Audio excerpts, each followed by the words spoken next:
જય શ્રી કૃષ્ણ ફ્રેન્ડ્સ, આજથી આપણે ગીતા વાંચન પાઠ શરૂ કરીશું. આજે ગીતા વાંચન પાઠનો પ્રથમ દિવસ. તો સરસ સુંદર મજાની પ્રાર્થનાથી આપણે શરૂ કરીશું. ઓ ઈશ્વર ભજીએ તને, મોટું છે તુજ નામ, ગુણ તારા નિત્ય ગાઈએ, થાય અમારા કામ. હિત લાવી હસાવતું, સદા રાખ દિલ સાફ. ભૂલ કદી કરીએ અમે, તો પ્રભુ કરજે માફ. તો પ્રભુ કરજો માફ. આપણે ગીતા વાંચન પાઠ પ્રથમ અધ્યાયથી શરૂ કરીશું. સરસ મજાની સુંદર મજાની પ્રાર્થના આપણે પૂર્ણ કરી લીધી છે. સુંદર મજાનો શ્લોક મારી સામે આવ્યો છે, તો એ કરી લઈએ. યદા યદા હિ ધર્મસ્ય ગ્લાનિર્ભવતિ ભારત, અભ્યુત્થાનમ ધર્મસ્ય તદાત્માનમ સુજામ્યહમ. પરિત્રાણાય સાધૂનાં વિનાશાય ચ દુષ્કૃતામ, ધર્મ સંસ્થાપનાર્થાય સંભવામી યુગે યુગે. મહાભારતમાં ચોક્કસથી બધાએ આ શ્લોક સાંભળ્યો જ હશે. ખૂબ જ સુંદર સંગીતમય શ્લોક એમાં મૂકેલો છે.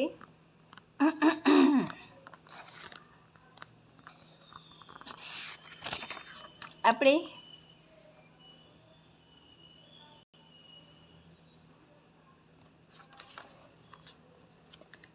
સપ્તશ્લોકી ગીતા અને એનું અનુવાદ ત્યાંથી આપણે શરૂ કરીશું. બરાબર. ભગવાન શ્રી કૃષ્ણે કહ્યું, હે અર્જુન, જે મનુષ્ય દેહ છોડતી વખતે ઓમ આ એકાક્ષર બ્રહ્મનું ધ્યાન કરતો મારું સ્મરણ કરે છે, તે નિશ્ચિત પરમપદને પામે છે. અર્જુને કહ્યું, હે ઋષિકેશ, આપનું નામ સ્મરણ કરી આ જગત હર્ષિત થઈ રહ્યું છે, આપને સ્વર્ગસ્વ માની રહ્યું છે.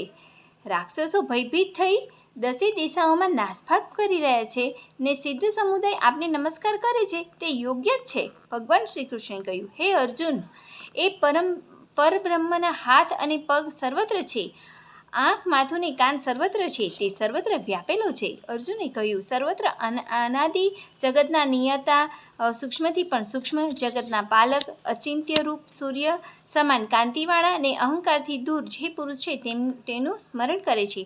ભગવાન શ્રી કૃષ્ણે કહ્યું, હે અર્જુન, આ સંસારમાં એક અવિનાશી અસ્વસ્થ છે, તેનું મૂળ ક્ષર અને અક્ષરથી પરબ્રહ્મ પરમાત્મા છે, તેની શાખાઓ નીચે ફેલાઈ છે. વૈદિક કર્મકાંડ તેના પાંદડા છે. જે કોઈ અસ્વસ્થ અવિનાશી વૃક્ષને જાણે છે, તે જ વેદને જાણકાર છે. ભગવાન શ્રી કૃષ્ણે કહ્યું, હું પ્રત્યેક જીવોના હૃદયમાં અંતર્યામી રૂપથી પ્રવેશ કરું છું. મારાથી પૂર્વ વિષયોનું સ્મરણ થાય છે, વિસ્મરણ પણ મારાથી થાય છે. વેદોથી જાણવા જેવો હું છું. વેદાંતનો કર્તા ને વેદ જાણવાવાળો પણ હું જ છું. શ્રી કૃષ્ણે કહ્યું, હે અર્જુન, તું મારામય થઈ મારી ભક્તિ કર, મારું જ પૂજન કર ને મને જ નમસ્કાર કર. આ પ્રમાણે કરવાથી અંતે તું મારામાં સમાઈ જશે. તું મને વહાલો છે, તેથી મેં તને આત્મજ્ઞાનનો ઉપદેશ કર્યો છે. ધર્મ અધર્મમાં ભ્રાંતિ ઉત્પન્ન કરનાર જે અજ્ઞાન છે, તેનો એ આત્મજ્ઞાનથી નાશ કર.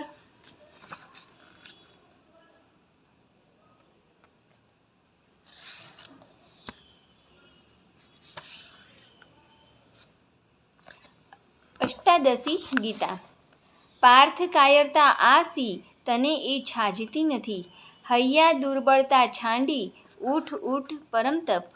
સ્પર્શાદી ભોગ કૌંતેય, શીતોષ્ણ સુખ દુઃખ દે. અસ્થિર જાયને આવે, એ તું ભોગવ ભારત. અનાસી જાણતું એને, જેથી આ સૌ વિસ્તરે. એ અનાસી તણો નાશ, કો ના કરી શકે કદી. અધિકાર તને માત્ર કર્મ છે, ન ફળે કદી. છોડ કર્મ ફળે દ્રષ્ટિ, ને આસક્તિ કર્મમાં. કર કમો ઉભી યોગે, સંગ છોડી ધનંજય. યશાયશ સમમાની, સમતા તે યોગ છે. કર ચોક્કસ કર્મો તું, કર્મ મોટું અકર્મથી તારો શરીર નિર્વાહ અકર્મે શક્ય ના બને. યજ્ઞો સિવાયના કર્મે સંસારે કર્મ બંધન. યજ્ઞાર્થે કર્મ કૌંતેય અનાસક્ત રહી કર. અધ્યાત્મ બુદ્ધિથી અર્પી મારામાં કર્મ માત્રને છાંડીને મમતા આશા નિરાવેશ બની લડ. બ્રહ્માર્પણ ભાગ્યને જે હોય તે બ્રહ્મનિષ્ઠ તે પામે છે બ્રહ્મને એ તો બ્રહ્મ કર્મ સમાધિથી. બ્રહ્મમાં કર્મ ધારીને છોડી આસક્તિ જે કરે એ પાપે નહીં લે પાએ. પાણીમાં પદ્મ સો રહે. ઉદ્ધારો આપને આપ હણો ના નિજ જાતને. કાં જે પોતે પોતાનો બધું કે શત્રુ છે ખરો. એથી સતત તું મારી સુરતા રાખને લડ. મન બુદ્ધિ મને અર્પે મને નિશંક પામશે. કર ભોગવ કે હોમ દાન દે તબ આદર. હે એ બંધુ પ્રિય કૌંતેય કર અર્પણ તું મને. સારા માઠા ફળોવાળા છૂટશે કર્મ બંધને. સંન્યાસ યોગથી યુક્ત મને પામીશ યુક્ત થઈ.